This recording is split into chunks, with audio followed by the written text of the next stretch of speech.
बिस्मिल्लाहिर्रहमानिर्रहीम। अब हम स्टार्ट करते हैं एक्सरसाइज 1.1। क्वेश्चन नंबर 1,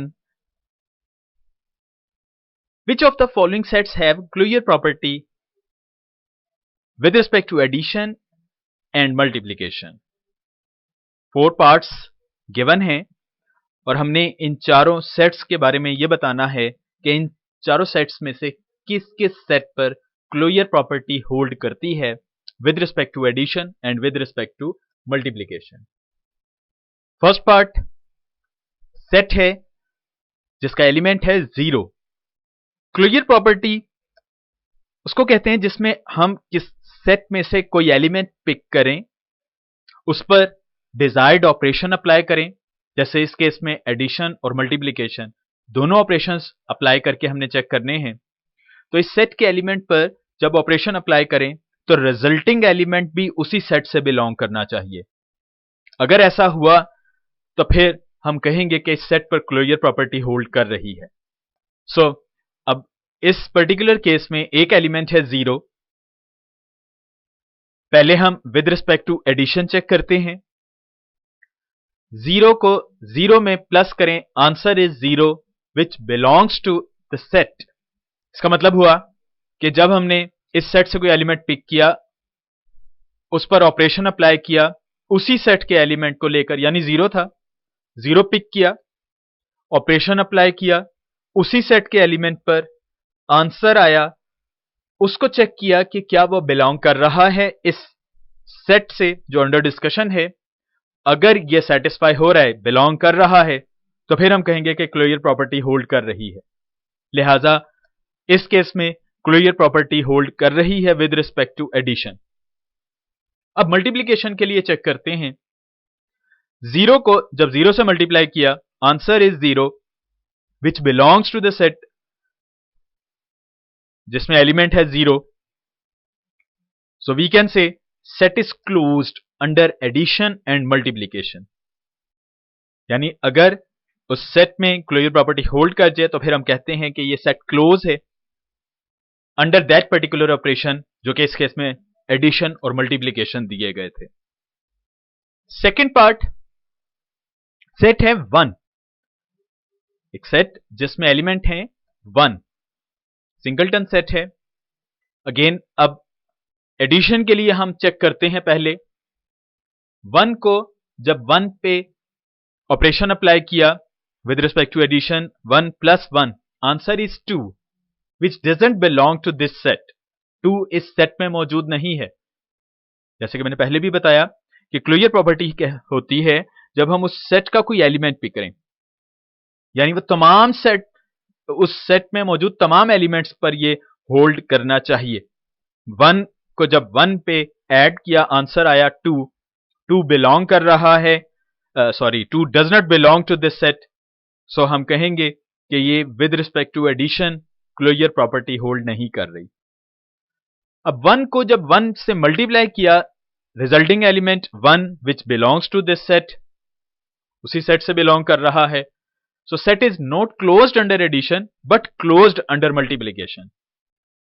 यानी ये सेट अंडर एडिशन क्लोज नहीं है बट अंडर मल्टीप्लिकेशन क्लोज है। 2 पार्ट्स कर लिया हमने। थर्ड पार्ट है सेट जिसमें एलिमेंट है 0 and -1। Since -1 plus -1, answer is -2, does not belong to 0 -1। यानी एक ऐसा सेट जिसमें 0 -1 मौजूद है, रिजल्टिंग एलिमेंट इससे बिलोंग नहीं कर रहा। सो अंडर एडिशन क्लोज नहीं होगा ये सेट। मल्टीप्लिकेशन में जब हम -1 को -1 से मल्टीप्लाई कर रहे हैं, आंसर आ रहा है 1, और 1 0 1 से बिलोंग नहीं कर रहा। यानी एक ऐसा सेट जिसमें 0 और -1 मौजूद है, उसमें 1 मौजूद नहीं है। So 1 does not belong to this set. So we can say the set is not close under addition, also not close under multiplication. तो अब देखिए मैं दोबारा रिवाइज करवा दूं प्रॉपर्टी को कि क्लोजर प्रॉपर्टी होती है जब हम इस सेट में से एलिमेंट पिक करें, कोई से एलिमेंट के लिए नहीं बल्कि तमाम एलिमेंट्स के लिए ये रिजल्ट होल्ड करना चाहिए। अब देखिए, अगर मैं 0 को 0 में ऐड करता हूं, आंसर आता है 0, बिलोंग कर रहा है 0 - 1 इस सेट में। इसी तरह अगर मैं 0 को -1 में ऐड करवाऊं, आंसर आएगा -1, अगेन बिलोंग कर रहा है इस सेट 0 - 1 से। लेकिन जब -1 को -1 से ऐड किया तो आंसर आया -2, जो कि बिलोंग नहीं कर रहा। इसका मतलब है कि तमाम एलिमेंट्स पे ये रिजल्ट होल्ड करना चाहिए, तमाम एलिमेंट्स के लिए। हम सिर्फ इसी बेस पर नहीं कि ये वाला तो 0 को जब 0 में ऐड किया तो बिलोंग कर रहा है, 0 को -1 में ऐड किया तब भी बिलोंग कर रहा है, लेकिन -1 को जब -1 में ऐड किया तो बिलोंग नहीं कर रहा, इसलिए हम कहेंगे कि ये अंडर एडिशन, इसी तरह मल्टीप्लीकेशन में भी बिलोंग नहीं कर रहा, कोई ना कोई एक ऐसा एलिमेंट रिजल्ट दे रहा है जो कि उस सेट से बिलोंग नहीं कर रहा, so that is not close under addition and multiplication.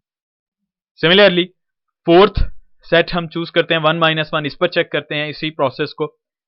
Since जब -1 को -1 में ऐड किया तो आंसर आया -2, डज नॉट बिलोंग टू 1 - 1,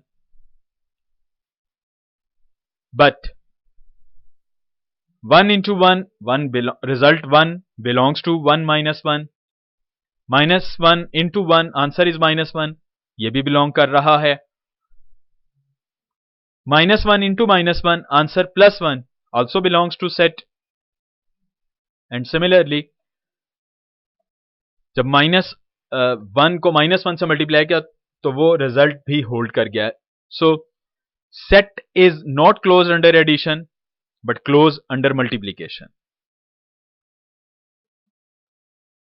तो आप इसमें कोई सा भी चेक कर सकते हैं कि आंसर अगर बिलोंग करेगा उस सेट से तो वो क्लोज होगा set under that particular operation, अगर आंसर उस सेट से बिलोंग नहीं कर रहा तो वो सेट क्लोज नहीं होगा। ये हमने चेक कर लिया इसको, एक छोटा सा वे, लेकिन ये नॉर्मली 2 या 3 या कुछ स्मॉलर एलिमेंट्स के लिए होल्ड करता है ये वे जो अब मैं यहां बनाने लगा हूं। जो एलिमेंट्स आपके पास हैं उसको इस तरह से आप एक टेबुलर फॉर्म में लिख लें। यहां पर ये ऑपरेशन से हमने एडिशन के लिए चेक किया, जब 1 को 1 में ऐड किया आंसर आया 2, 1 को -1 में ऐड किया आंसर आया 0, -1 को 1 में ऐड किया आंसर आया 0, -1 को -1 में ऐड किया आंसर आया -2। This one is resulting area. अगर इस एरिया में कोई भी एक एलिमेंट ऐसा आ जाता है जो उस पर्टिकुलर सेट में मौजूद नहीं है तो हम कहेंगे कि सेट में क्लोजर प्रॉपर्टी होल्ड नहीं कर रही। इसी तरह आप इसको मल्टीप्लिकेशन के लिए भी बना के चेक कर सकते हैं और तमाम बाकी जो सेट्स हैं उस पर आप ये टेबुलर वे में भी चेक कर सकते हैं, टेबल बनाकर कि क्या सेट क्लोज है या नहीं है।